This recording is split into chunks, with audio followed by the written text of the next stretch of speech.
Alright, it's about 6:20 in the morning. The sun is rised. Getting ready right now. These are what I'm taking. It's about a 2-hour drive, so I'm trying to pack pretty light. About 2 hours there, about 2 hours back. I've got my Canon 650D. This is a super telephoto. I won't be really using this that much, I don't think. But I'm just going to bring it with me in case I stop by somewhere on the way back. Normal 18 to 55 millimeter kit lens. I've got my 80 to 200 millimeter, and I've got the macro on here, just to carry it. I'm gonna take this, my QCY Mellow Buds. Got my fast charger for my phone, 100 watt, 120 watt. Got a second phone just in case. Battery bank, keys. I only have one battery for this camera, so I'm bringing a charger, cable for that.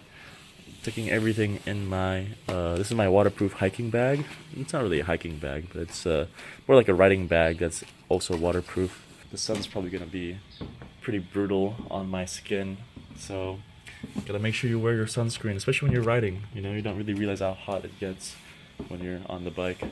But I'll come back to you when I'm getting ready to go. I'm making some breakfast.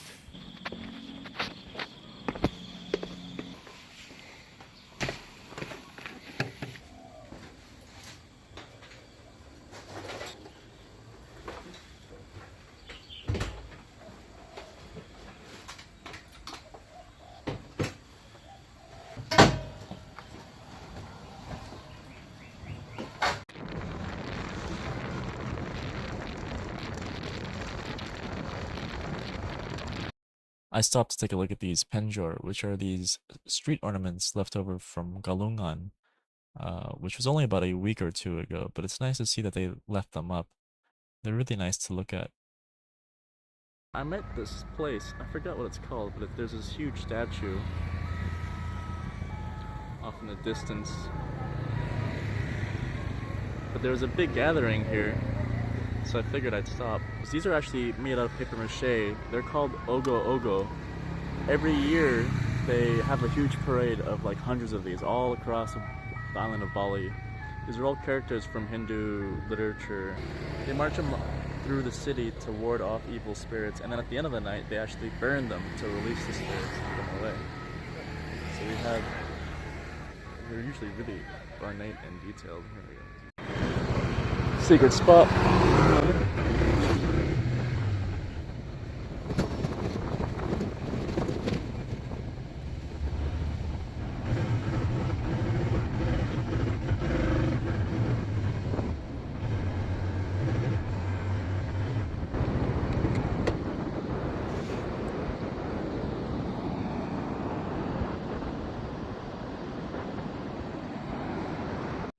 Alright, here we are.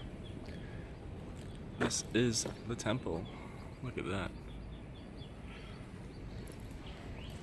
I just parked right here.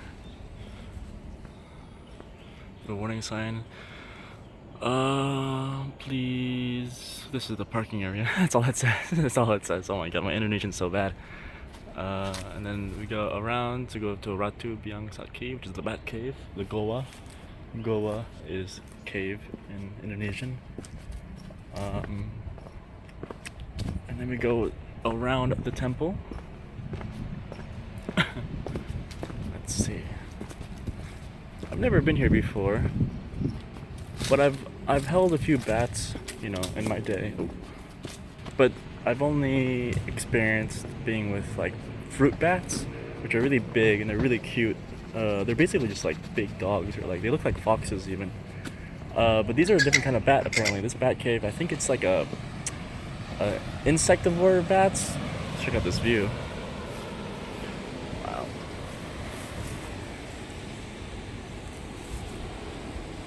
You can hear the bats. Yeah, I don't know if you could hear that, but you can hear the bats. This is a pretty nice pathway actually. Beautiful view of the ocean over here. There's a guy fishing all the way down there. There we go. There's a guy fishing all the way down there. Whoa, whoa, whoa, whoa. My stabilization is being all weird. We're kind of like in the Balian area, which is pretty far north. It's about an hour or north of Cheonggu. A lot of people fishing, manching. Oh, there they are. Wow, you can really see them. God, there's thousands of them. Oh my god.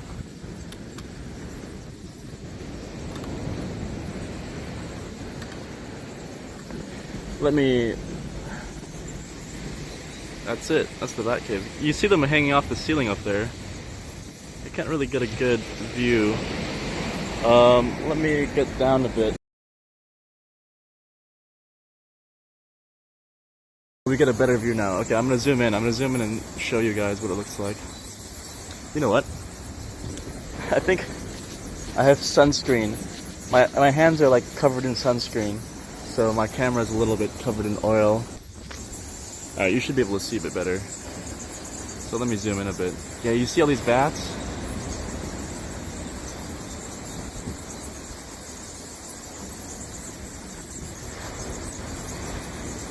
I brought my camera, so I'm gonna try and get some closer shots, but I don't want to get too close. I'm gonna stay kind of by here. I don't want to freak them out or anything.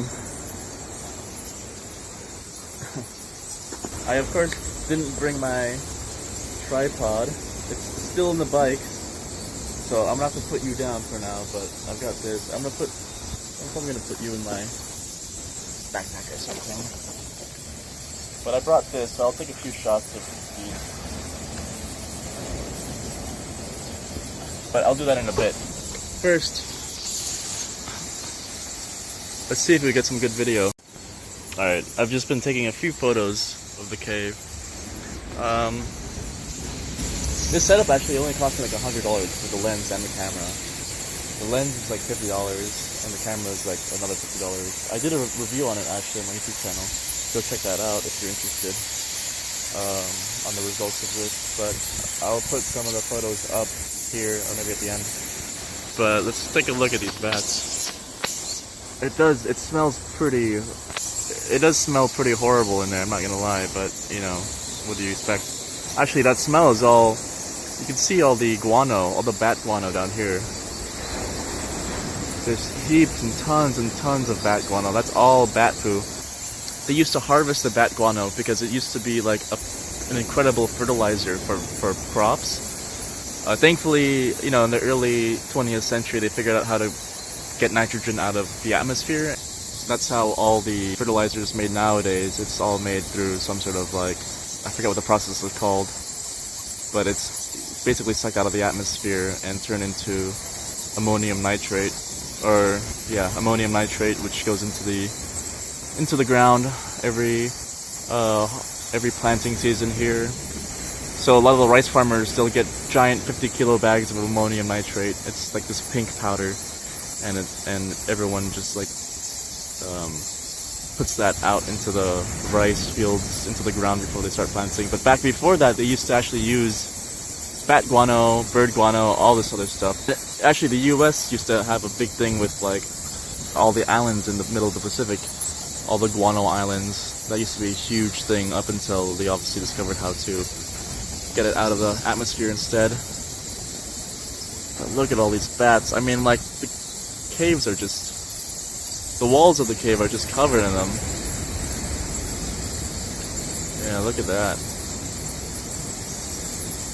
Whoa, it's a big guy right here.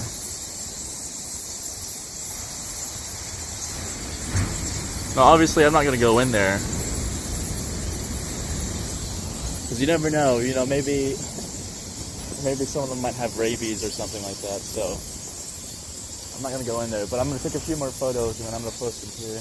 And I'll put a link to the Google Maps for this place down below. It's not exactly like in the middle of nowhere, but it kind of is. It's still like on a really major thoroughfare. So I am kind of surprised there's no one else here.